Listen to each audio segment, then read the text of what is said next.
नमस्कार दोस्तों, स्वागत है आपका आज के मुख्य समाचारों में। जी हां दोस्तों, आपको यहां पर देखने को मिलेंगी सुबह से लेकर शाम तक की तमाम बड़ी खबरें, मुख्य समाचार, ब्रेकिंग न्यूज अपडेट्स के रूप में। तो दोस्तों, आप सभी लोगों से रिक्वेस्ट है इस वीडियो को ज्यादा से ज्यादा लाइक और शेयर करें। तो दोस्तों, सीधे चलते हैं आज की पहली बड़ी खबर की ओर। तिहाड़ में बंद लॉरेंस बिश्नोई की सुरक्षा बढ़ाने की मांग, वकील ने कहा पंजाब पुलिस कर सकती है एनकाउंटर। जी हां दोस्तों, तिहाड़ जेल में बंद गैंगस्टर लॉरेंस बिश्नोई के वकील ने पटियाला कोर्ट में एक याचिका दाखिल की है। याचिका में वकील ने लॉरेंस की सुरक्षा बढ़ाने की मांग की है। कहा गया है कि जेल में लॉरेंस बिश्नोई की जान को खतरा है। वकील ने कहा कि डर है कि पंजाब पुलिस जेल में लॉरेंस का एनकाउंटर कर सकती है या फिर विरोधी गैंग लॉरेंस पर हमला कर सकते हैं, इसलिए उनकी सुरक्षा बढ़ाई जाए। लॉरेंस बिश्नोई के वकील ने याचिका दाखिल कर अपील की है कि उसे पंजाब पुलिस की कस्टडी में न भेजा जाए। वकील की ओर से आशंका जताई गई है कि पंजाब पुलिस कस्टडी की मांग कर लॉरेंस का एनकाउंटर कर सकती है या फिर उसके विरोधी गैंग हमला कर सकते हैं, लिहाजा जेल में उसकी सुरक्षा बढ़ाई जाए। दोस्तों, आपकी जानकारी के लिए बता दें, रविवार को पंजाब के मनसा में हुई पंजाबी गायक सिद्धू मूसेवाला की हत्या की जिम्मेदारी लॉरेंस बिश्नोई गैंग ने ली है। दिल्ली पुलिस की स्पेशल टीम ने इस मामले में सोमवार को लॉरेंस बिश्नोई से पूछताछ भी की है और उसके बैरक की तलाशी भी ली। हालांकि तलाशी के दौरान लॉरेंस के बैरक से पुलिस को कुछ नहीं मिला। इसके बाद दोस्तों, अगली बड़ी खबर, यूपीएससी 2021 रिजल्ट, लड़कियों का जलवा कायम, श्रुति शर्मा टॉपर, टॉप 10 में 4 लड़कियों ने मारी बाजी।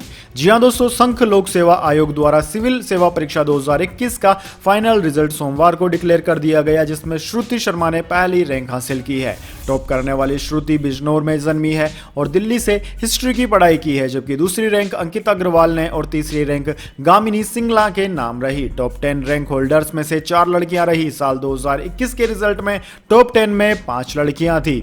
दोस्तों, संघ लोक सेवा आयोग की रिजल्ट लिस्ट के मुताबिक 685 कैंडिडेट्स ने परीक्षा पास की, जिनमें से 180 आईएएस, 37 आईएफएस और 200 आईपीएस के लिए पास हुए हैं। सिविल सेवा परीक्षा पास करने वाले कैंडिडेट्स का सिलेक्शन यूपीएससी ने 3 राउंड, प्रीलिम्स परीक्षा, मेंस एग्जाम और इंटरव्यू राउंड में उनके प्रदर्शन के आधार पर किया।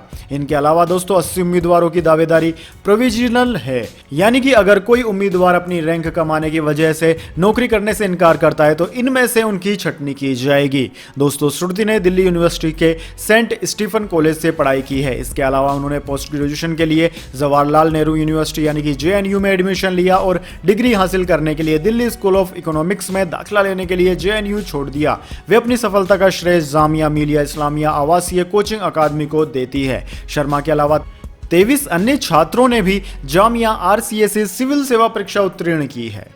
इसके बाद दोस्तों, अगली बड़ी खबर, पाकिस्तान के प्रधानमंत्री ने कहा 24 घंटे में आटे की कीमत कम करें वरना अपने कपड़े बेचूंगा।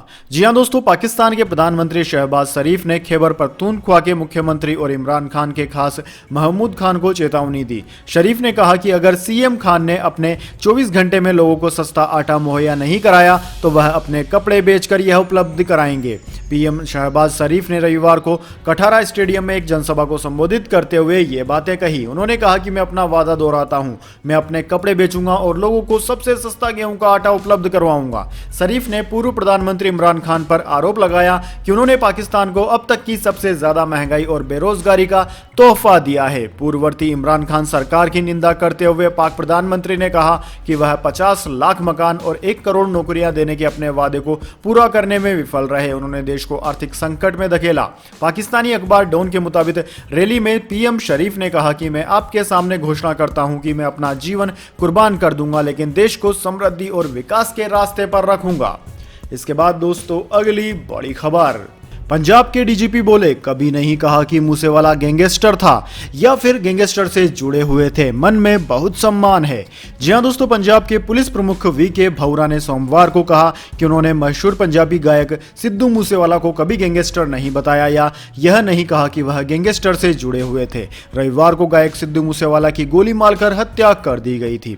इससे पहले पंजाबी गायक के पिता बलगौर सिंह ने मुख्यमंत्री भगवत मान को पत्र लिखकर अपने बेटे की हत्या को गैंगवार से जोड़ने के लिए भौरा से सार्वजनिक रूप से माफी मांगने की अपील की है। इसके बाद पुलिस महानिदेशक की यह सफाई आई। मुख्यमंत्री को लिखे पत्र में सिंह ने अपने बेटे की हत्या की उच्च न्यायालय के मौजूदा न्यायाधीश से जांच कराने की भी मांग की थी। इसके बाद एक बयान में डीजीपी भौरा ने कहा कि सिद्धू मूसेवाला के लिए उनके मन में बहुत सम्मान है और उन्हें एक प्रसिद्ध गायक और पंजाब का एक सांस्कृतिक प्रतीक बताया। हत्या की निंदा करते हुए राज्य के पुलिस प्रमुख ने कहा कि जांच चल रही है और अपराध को अंजाम देने वाले अपराधियों को न्याय के कटघरे में लाया जाएगा।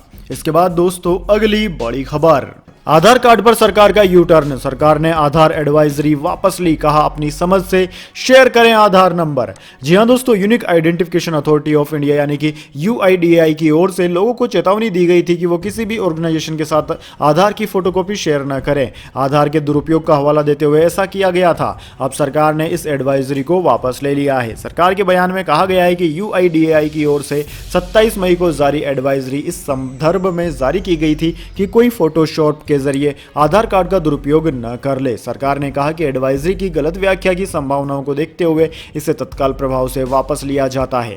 UIDAI की ओर से जारी आधार कार्ड धारकों को केवल सलाह दी जाती है कि वे अपने आधार नंबर को शेयर करने में अपनी समझ का प्रयोग करें। आधार आइडेंटिफिकेशन अथॉरिटी इकोसिस्टम ने आधार होल्डर्स की पहचान और गोपनीयता की सुरक्षा के लिए पर्याप्त सुविधाएं प्रदान की है। इसके बाद दोस्तों अगली बड़ी खबर, इस देश में हफ्ते में 4 दिन करिए काम, 1 जून से लागू हो रहा है 4 डे वीक। जी हां दोस्तों, कई देश हफ्ते में 4 दिन काम के फॉर्मूले पर आगे बढ़ रहे हैं। अब ब्रिटेन भी 4 डे वीक क्लब में शामिल होने जा रहा है। दोस्तों, ब्रिटेन में 1 जून से हफ्ते में 4 दिन का काम का पायलट प्रोजेक्ट शुरू हो रहा है। इसे देश की 60 बड़ी कंपनियां लागू कर रही है। करीब 6 महीने तक चलने वाले इस ट्रायल में कंपनियां अपने कर्मचारियों से हफ्ते में 4 दिन या अधिकतम 32 घंटे काम लेंगी, यानी कि कर्मचारियों को हर हफ्ते 3 दिन की छुट्टी मिलेगी। दोस्तों, इसमें देश की 60 बड़ी कंपनियों के 3000 कर्मचारियों को शामिल किया गया है। इस दौरान कर्मचारियों की सैलरी में कोई बदलाव नहीं होगा। लेबर इकोनॉमिस्ट जोनाथन बायस ने कहा कि इसमें सबसे बड़ी चुनौती यह होगी कि प्रोडक्टिविटी को कैसे मापा जाएगा। कर्मचारियों को 5 दिन का काम 4 दिन में करना होगा। इससे पहले संयुक्त अरब अमीरात ने सरकारी प्रतिष्ठानों के लिए जनवरी 2022 से सप्ताह में काम के दिनों को 5 से घटाकर अब 4 दिन कर दिया है। शुक्रवार को आधा दिन काम करना होता है, यानी कि हाफ डे होता है। इस तरीके से 4.5 दिन काम करना होता है। शनिवार और रविवार को पूरी तरह छुट्टी माना जा रहा है। दोस्तों, जल्द ही निजी सेक्टर में भी इस तरह के नियम लागू किए जा सकते हैं। इसके बाद दोस्तों अगली बड़ी खबर, दिल्ली में तेज आंधी के साथ बारिश, कई जगह ओले गिरे, उड़ानें हुई प्रभावित।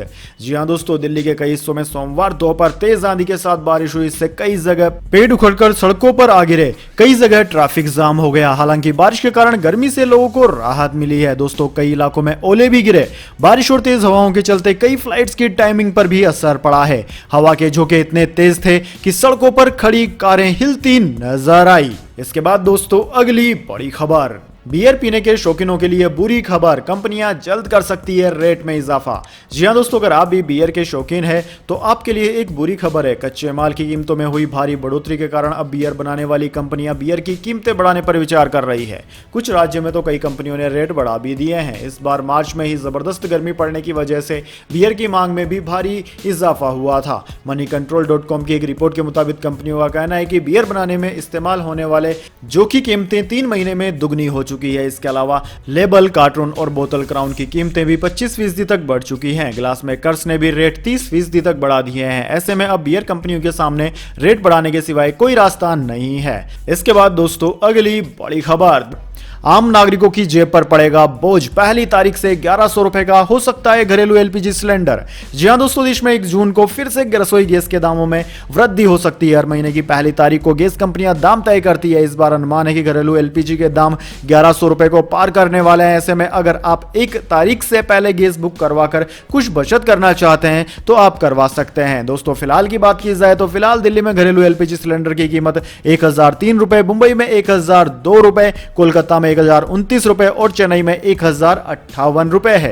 दोस्तों, आपकी जानकारी के लिए बता दें, गैस कंपनियों ने मई में 2 बार घरेलू एलपीजी की कीमतों में वृद्धि की थी। पहला रेट 7 मई को बढ़ाया गया। इस दिन 14.2 किलोग्राम गैस सिलेंडर की कीमत में 50 रुपए की बढ़ोतरी की गई थी। इसके बाद 19 मई को फिर से 3.5 रुपए की वृद्धि की गई, यानी कि 1 महीने में रसोई गैस पर कुल 53.5 रुपए बढ़ाए गए। वैश्विक बाजार में गैस की कीमतों को देखते हुए इसके 1 जून को फिर से बढ़ने के अनुमान है। इसके बाद दोस्तों अगली बड़ी खबर, मोदी सरकार के 8 साल पूरे, जेपी नड्डा बोले प्रधानमंत्री मोदी ने बदली देश की सियासत की संस्कृति। जी हां दोस्तों, केंद्र की नरेंद्र मोदी सरकार के 8 साल पूरे होने के मौके पर बीजेपी के राष्ट्रीय अध्यक्ष जेपी नड्डा ने केंद्रीय मंत्रियों और संगठन के पदाधिकारियों के साथ प्रेस कॉन्फ्रेंस की। इस प्रेस वार्ता में उन्होंने कहा कि मोदी सरकार सुशासन, सेवा और गरीब कल्याण के मूल मंत्र पर काम कर रही है। नड्डा ने कहा कि समाज के आखिरी व्यक्ति तक सरकारी योजनाओं का लाभ पहुंच रहा है। बीजेपी के राष्ट्रीय अध्यक्ष ने कहा कि पहले सरकारी योजनाएं सिर्फ कागज पर बनती थी और वहीं लागू हो जाती थी, लेकिन आज ऐलान से लेकर आखिरी लेवल तक उसकी मॉनिटरिंग हो रही है ताकि हर स्कीम का लाभ जनता तक पहुंच सके। दोस्तों, नड्डा ने कहा कि प्रधानमंत्री मोदी ने देश की राजनीति की संस्कृति को बदला है, साथ ही सरकार के कामकाज के तरीके भी बदल दिए हैं। आज हम देखते हैं कि लोगों के मन में भाव है कि अगर मोदी है तो मुमकिन है। साथ ही आज जिम्मेदार, प्रोडक्टिव और उत्तरदायी सरकार काम कर रही है। इसके बाद दोस्तों अगली बड़ी खबर, किसान नेता राकेश टिकैत पर स्याही फेंकी। प्रेस कॉन्फ्रेंस में जमकर हुई मारपीट। टिकैत बोले ये सरकार की है साजिश, 3 हिरासत में लिए गए। जी हां दोस्तों, कर्नाटक में भारतीय किसान यूनियन बीकेयू के नेता राकेश टिकैत पर एक शख्स ने काली स्याही फेंक दी। घटना बेंगलुरु प्रेस क्लब की है, जहां टिकैत प्रेस कॉन्फ्रेंस करने पहुंचे थे। दोस्तों, वाकये के बाद टिकैत समर्थकों ने स्याही फेंकने वाले शख्स को पकड़ लिया और उसकी जमकर पिटाई कर दी। घटना के समय टिकैत के सहयोगी नेता युद्धवीर सिंह भी मौजूद थे। इस मामले में बेंगलुरु पुलिस ने 3 लोगों को हिरासत में लिया है। उधर अपने ऊपर फेंकी गई स्याही के बाद टिकैत ने कहा कि यह जिम्मेदारी यहां की पुलिस की है। पुलिस ने यहां सुरक्षा का इंतजाम नहीं किया। पूरी तरह से सरकार की मिलीभगत से यह काम हुआ है।